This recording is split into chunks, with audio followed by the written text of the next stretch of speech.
जिस अंदाज में हमारे मुतफिक आइन पे हमला हुआ है, जिस अंदाज में हमारे मुतफिक आइन के परखचे उड़ा दिए गए हैं और बाज़ आइनी माहिरीन के मुताबिक बिल्कुल उसे कत्ल कर दिया गया है। इन हालात में हम सियासी कारकुन, वो लोग जिन्होंने सारी ज़िंदगियाँ बेसिक ह्यूमन राइट्स, इंसानों के हकूक़ के एहतराम, मुख्तलिफ फ़िरक़ों के दरमियान हम आहंगी के लिए गुजारी और इस खुशफहमी में लगे रहे कि पाकिस्तान में एक आइन होगा, पाकिस्तान में गैर जानिबदार इलेक्शन के ज़रिए इंसानों का इंतखाब होगा और वो पार्लियामेंट, वो मुंतखब लोग पाकिस्तान की दाखिला और खारिजिया पॉलिसियाँ चलाएंगे।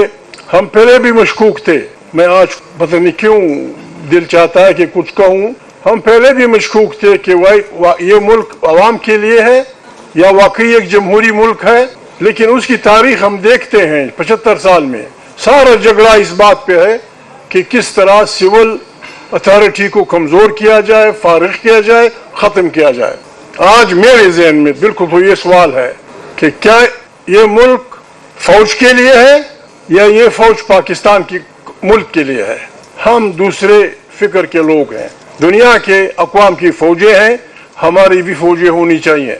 दुनिया के अक़वाम के बेहतरीन इंटेलिजेंस एजेंसियाँ होती हैं, हमारी भी होनी चाहिए। लेकिन एक बात तय है दुनिया में कि हर जमहूरी मुल्क में ताकत का सरचश्मा अवाम की मुंतखब पार्लियामेंट होती है, वहीं पॉलिसियाँ बनती हैं।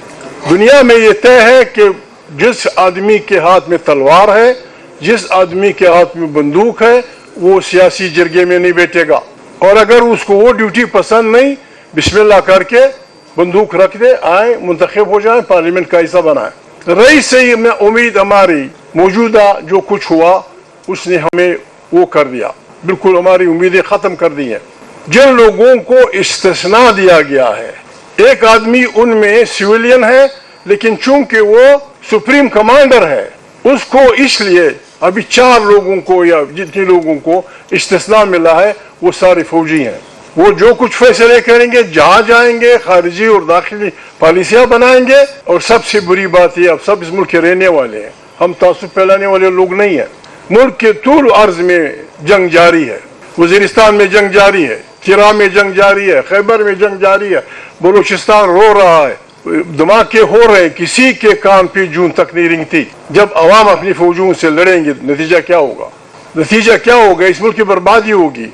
मैं माफ़ी चाहता हूँ, दुनिया जहान की आप तारीखें देखें, जहाँ जहाँ फौजें अपने अवाम से लड़ी हैं, फौज हारी है, वो मेहरबानी करें वो वक्त ना लाएं कि हमारे अपने अवाम क्या हो रहा है, क्या बस अब जो कुछ करेंगे वो हर्फ आखिर होगा। हम आपसे कुछ नहीं मांगते, हम आपसे ये मांगते हैं कि यहाँ एक बात हो रही है, मुझे बार बार लोगों से पैगामात मिलते हैं, कहा जा रहा है डायलॉग किसके साथ? बिल्कुल हम डायलॉग के लिए तैयार हैं, जमहूरी डायलॉग के लिए हम तैयार हैं, लेकिन उसके लिए शर्त यह है कि इमरान खान से मुलाकात की इजाजत होगी, उसके सियासी दोस्तों की, उसके खानदान की। ये अलिफ है डायलॉग का। कहते हैं आइडियालॉजी, लोग आके हंगामा करते हैं। मंगल का दिन जेल में इमरान खान से रिश्तेदारों के मिलने का दिन है। जब आप लोगों को मिलने नहीं देंगे फिर लोग क्या करेंगे?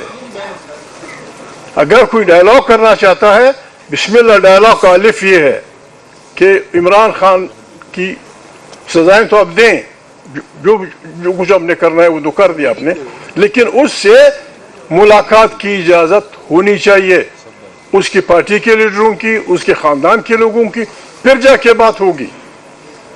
डायलॉग इसलिए होगा कि यहाँ एक सारी सियासी पार्टियाँ, हमने ये कॉन्फ्रेंस इसलिए बुलाई थी, हमारी दिलचस्पी ये नहीं है, मेरी रिक्वेस्ट है थी और अब भी है, मियाँ नवाज शरीफ से, मौलाना फजलुर रहमान से, जमात इस्लामी के अकाबरीन से, ANP के अकाबरीन से, जितनी भी सियासी पार्टियाँ हैं, मेहरबानी बैठे, आप हमारी राबरी करें। आए, अगर वाकई कोई डायलॉग चाहता है तो डायलॉग का तरीका यह है कि इलेजिटिमेट गवर्नमेंट 8 फरवरी को जर और जोर की बुनियाद के, बंदूक की बुनियाद पे लोगों को डरा के, धमका के, रिश्वतें दे के ایک جیتی ہوئی الیکشن جو دنیا جانتی ہے، عمران خان کی پارٹی جیت گئی تھی، اس کو الٹا دیا گیا. اس حکومت کو پاکستان کا نمائندہ کر کے پیش کر کے اور ہم سے یہ کہا جائے کہ ان سے مذاکرات کرو. کہاں کی مذاکرات؟ 5300 لاکھ ارب 5300 ارب روپے آئی ایم ایف کہتے ہیں کہ ہمارے فنڈ سے آپ لوگ ہضم کر چکے ہیں. اس طرح کا سسٹم کیسے چلے گا اس ملک میں؟ ہم آپ سے کچھ نہیں کہتے، مہربانی کریں. ابھی قومی وطن پارٹی کے میرے دوست نے تقریر کی، تجاویز دیں، آپ سب تجاویز دیں. یہاں یہی لوگ ہمارے ہیں، آسمان سے لوگ نہیں اتریں گے، اچھے ہیں برے ہیں، ہم یہی لوگ ہیں. ہم نے یہاں بیٹھ کے ایک ایسا طریقہ نکالنا ہے جس سے یہ ملک اس بحران سے نکل جائے. اور بحران کے نکلنے کا واحد طریقہ یہ ہے کہ یہاں جمہوریت ہوگی، یہاں ایک آزاد الیکشن کمیشن ہوگا، ون مین ون ووٹ ہوگا، پارلیمنٹ طاقت کا سرچشمہ ہوگی. افواج پاکستان جیسے آئین کہتا تھا ہمارا پرانا، دنیا کے آئین یہ کہتے ہیں، افواج پاکستان اور ہماری استخباراتی ایجنسیوں کا، ملٹری ہو سیول ہو، ان کا سیاست میں حصہ لینا بند ہوگا. I S I who, M آئی ہو، خدا کرے وہ اتنی کمپیٹنٹ ہو کہ وہ سی آئی اے کو پیچھے چھوڑ دیں، خدا کرے وہ اتنے آگے ہو کہ وہ موساد کو پیچھے چھوڑ دیں. وہ ہماری آنکھیں ہیں، وہ ہماری کان ہے، لیکن مہربانی کریں سیاست ان کا کام نہیں ہے، سیاست میں مداخلت نہ کریں. یہ ملک برباد ہوگا. یہ ملک بیٹھ رہا ہے، بالکل بیٹھ رہا ہے. ساری دنیا میں لڑائیاں جاری ہیں. کیا کر رہے ہو؟ وزیرستان کے لوگ اب سے کیا چاہتے ہیں؟ وہ کہتا ہے صرف یہ کہہ دو کہ وزیرستان کے لوگوں کا ہے. آئے ہمارے ساتھ بیٹھ کر. کرا کے لوگ، خیبر کے لوگ، پنجاب کے لوگ، سرائکی علاقے کے لوگ، میرے ساتھ بیٹھے ہوئے میرے بھائی اختر جان منگل، بلوچستان کے لوگ، پشتون بلوچ، آپ سے کیا چاہتے ہیں؟ اس 20ویں 21ویں 22ویں صدی میں don't take us like colonies.